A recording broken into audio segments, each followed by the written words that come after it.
атадан кейін мұрастар қалады. Бирөөдө башка, бирөөдө көп, бирөөдө аз дегендей. Бирок мурас маселеси бүгүнкү учурда оор. Себеби көп болуп аткан нерселерден агасы буга тартат, инеси буга тартат.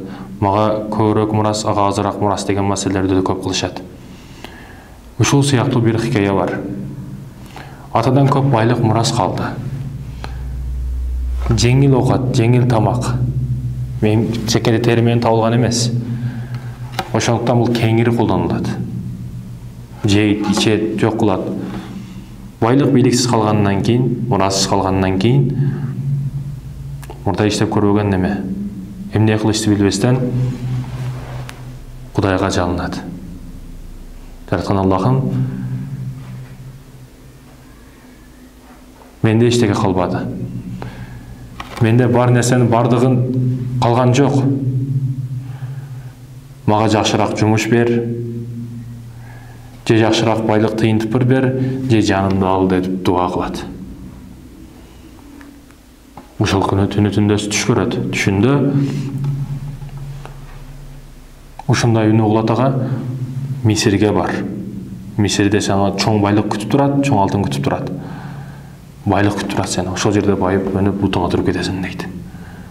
Түшүндө сүйүнүп, кубанып койгонуп Мисирге барат. Мисирге сапар тартып баргандан кийин ал жерде эч ким аны жылмаюу менен күтүп албайт. Ар ким арбасын өзү тартат. Эмне кылышын билбестен колунда бир өнөрү жок. Кеч кайыр сураймын дейт. Түнү эч ким тааныбайт, түнү кайыр сурашты баштаймын деп ниет кылат. Түн болот экен, көчөлөрдө кыдырып кайырчылык кылышты баштайт. Колун эми бир көчөгө келип жаят экен, бир алкаш келип аны урушту баштайт. Урат, согот, кыйнайт, сени урусун дейт. Сени шериктериң дагы бар. Биз силер сыяктуу урлардан көп жапкы жегенбиз биз. Азыр ошол запкы жепкен адамдарды дагы чакырамын. Сени бүгүн биз колуңду кесебиз. Мен уур эмесмин дейт. Уур эмесмин, түшүнүңүз деп болгон окуяны бардыгын алтын издеп келгендигин айтып, түшүндүрүп айтып берет. Туура деп алкаш дагы ага карап, сен уур эмессиң, бирок акмаксың дейт. Арзыбаган түшүң үчүн ошол жактан Мисирге келип байлык алтын издеген, сен акмаксың дейт.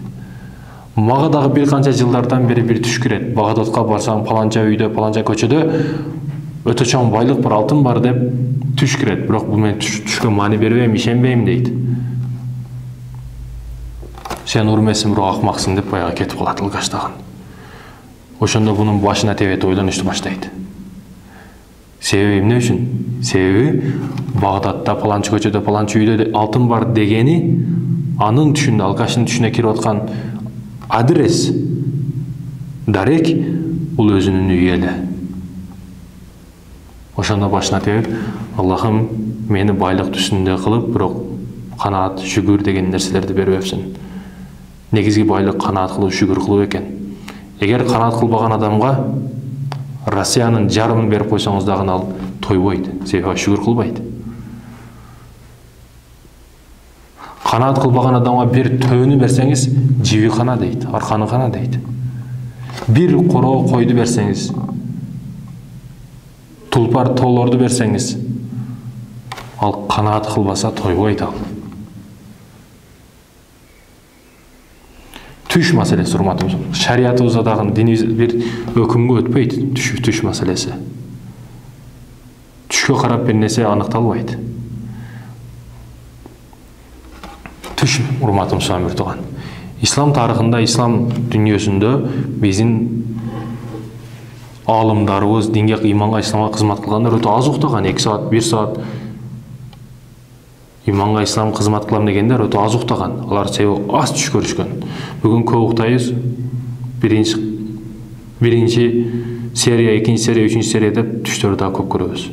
Ким жоруйт экен деп анан жоргон адамды издеп жүрөбүз. Биз жалкоо болуп кеттик.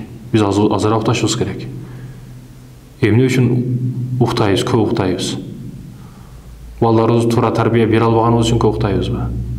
Эмне үчүн көп уктайбыз? Арактар, шараптар тынбай сатылып калгандыгы үчүнбү? Эмне үчүн көп уктайбыз? Сойкулук көбөйүп кеткендиги үчүнбү? Эмне үчүн көп уктайбыз? Кошунабыз ат жаткандыгы үчүнбү?